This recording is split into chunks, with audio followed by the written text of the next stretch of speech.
The Lakers walked away from the first day of the NBA draft with an absolute steal of a pick by getting one of the best players in all of college basketball, and his skill set is somewhat similar to our new head coach, JJ Redick. What's good, y'all, and welcome to another Lakers Digest video. I'm your host, Okechi Apakama, and before we get into everything we have for you for today's video, guys, I want to bring your attention to something. There is 70% of you guys who have recently watched our videos who are not yet subscribed to the channel just yet. And if you guys want more of that Lakers updates and news, especially with the free agency period starting this weekend, you guys will make sure you guys are subscribed to Lakers Digest. Now, with that out the way, guys, let's hop straight into the topics we have for you today as the Lakers select Dalton Knecht at 17th pick.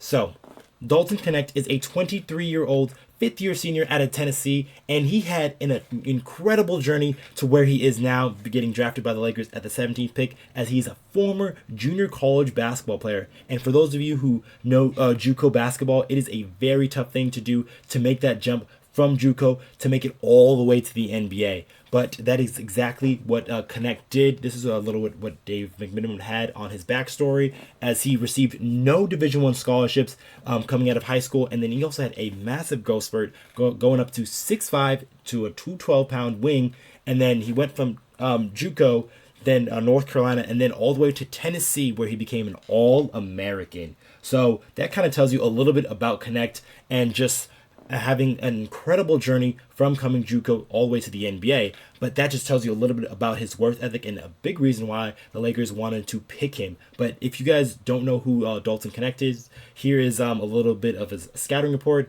by Kevin O'Connor of The Ringer. And so this is what he said. There was shades of Chris Middleton and Max Strus, but I kind of disagree with that a little bit. He kind of reminds me of a different player, but I'll give you guys that later. But he's a do-it-all scorer who can do it from all areas of the floor, who has a tendency to catch fire.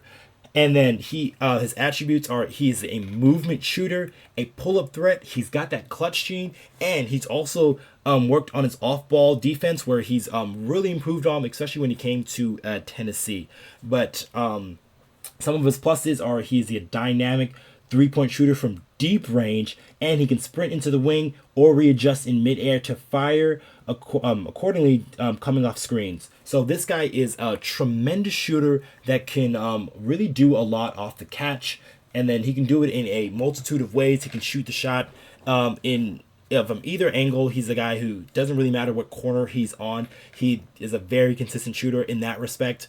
And then also, when it comes to some of his other parts of his game, he's a very ambidextrous player. He's a guy who can finish with both hands, and he's also got some bounce, as he's got a 39-inch vertical. So this guy can dunk on you if given the chance, and he's also catches lobs and alley-oop dunks too. So Tennessee ran some plays for him where he caught some alley-oop dunks. So this can be a thing that he can do for the Los Angeles Lakers as well on their team, not only just knock down shots. So he's similar to JJ Redick in the form that he is a bit of a movement shooter, but he's a little bit different because he's a guy that can get to the rim. He really takes off from pretty far places. So my comp is not really what Max Strus or Chris Middleton, but actually Eddie Jones, and those are for some of you old Laker fans who really know your basketball. Eddie Jones was definitely a movement shooter back in his day, a guy who can definitely finish with either hand. He really liked to take off from very far spots on the court with his finger roll. Just go back on YouTube, though. He had really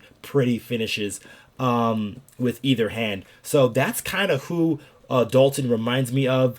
I don't think as athletic as Eddie Jones, but obviously we'll see if he makes a little bit of a jump in that area. But he's the guy who I think could contribute right away. And that kind of leads me to my next point here, as they kind of see that Knecht can make that jump right away.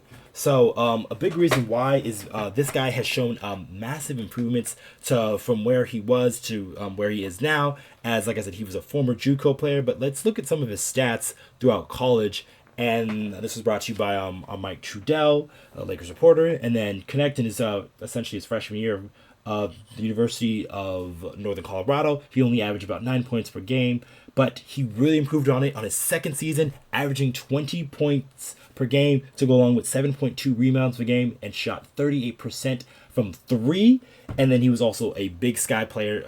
It was an all All-American Big Sky player, and then come into his next season at Tennessee, and that's where he really started to crystallize and really started to look like one of the better players in all of collegiate basketball. Averaging 21.7 points per game, 4.9 rebounds a game, and then almost shot 40% from three, which is massive for a Laker team that has been looking for shooting, especially this type of shooting. This type of movement shooting is different from what we've seen from any type of Lakers teams, because I don't think we've had a movement shooter like this since, I want to say, Sasha Vujacic, because even guys like in the past that we've had recently, guys like Malik Beasley and guys like even like Wesley Matthews to an extent, there aren't the type of movement shooters that Dalton Knecht could be, as the stuff he showed in college really shows why he can be a guy that can hit shots from any side of the floor, and then that can be very important, especially when it comes to that next stages of basketball and really fitting into what the Lakers are trying to do. As especially if you're on a team with LeBron James and Anthony Davis, there is going to be open shots for the other guys. You just have to be ready to knock it down and pass, shoot, dribble, and that's some of the things that Dalton Knecht can do very well. On the offensive side of the ball, he is very solid. He has a very all-around game to his game, but he's also a dude that can truly make an impact, not only with his shot making and playmaking ability and finishing ability, but he's a guy who's really improved on the defensive end. Although, be it like his defense was some of his worst attributes when it comes to skill evaluation, I think that's part of the reason why he slipped down a little bit. Also, to include the fact that he was a 23-year-old prospect, and generally people, especially in that lottery range, like to pick with these younger guys and hope that they have a higher ceiling than possibly a guy like this, who coming out the bat can really help your team. So that's why he was able to fall to the Los Angeles Lakers, but the Lakers are happy to have him.